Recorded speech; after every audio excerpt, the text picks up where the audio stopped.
পাকুন্দিয়া পৌরসভার সাবেক সফল সভাপতি, পাকুন্দিয়া পৌরসভার সম্ভ্রান্ত পরিবারের গর্বিত সন্তান, জাতীয়তাবাদী ছাত্রদল পাকুন্দি উপজেলা শাখার সম্মানিত আহ্বায়ক, জননন্দিত জননেতা বড় ভাই মাজহারুল হক উজ্জ্বল ভাইকে আজকের এই বৃক্ষরোপণ কর্মসূচিতে শুভ উদ্বোধন ঘোষণা করার জন্য বিনীতভাবে অনুরোধ করছি।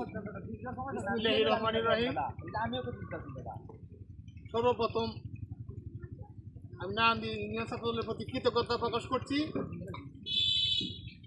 আমাদের ছাত্রদলের সাংগঠনিক অভিভাবক দেশনায়ক জনাব তারেক রহমান যে নির্বাচনী ইশতেহারের মধ্যে ফ্যামিলি কার্ড, কৃষক কার্ড, স্বাস্থ্যসেবা কার্ড প্লাস বৃক্ষরোপণ যে অভিযানের উদ্যোগ নিয়েছে, আমাদের পাকুন্দিয়া কোটিয়াদির অভিভাবক, আমার রাজনৈতিক অভিভাবক অ্যাডভোকেট জালালউদ্দিন জালাল সাহেবের নির্দেশে আমরা প্রত্যেকটা ইউনিয়নে ছাত্রদলের উদ্যোগে এই বৃক্ষরোপণ অভিযানে অংশগ্রহণ করব এবং সকলকে নিয়ে এই বাংলাদেশকে সুন্দর এবং মনোরম পরিবেশ সৃষ্টি করব এবং দেশকে এগিয়ে নেওয়ার জন্য আমরা ছাত্রদল সর্বসময় ঐক্যবদ্ধভাবে কাজ করেছি, আন্দোলন সংগ্রামে কাজ করেছি, রাজপথে কাজ করেছি। ইনশাল্লাহ আগামীতেও তারেক রহমানের যে নির্দেশনা আসবে সেই নির্দেশনা অক্ষর অক্ষরে পালন করব এবং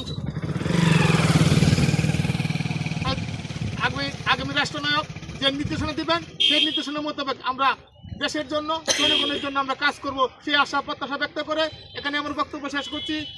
শহীদ জিয়া অমর হোক, খালেদা জিয়া অমর হোক, আগামী রাষ্ট্রনায়ক তারেক রহমান জিন্দাবাদ জিন্দাবাদ।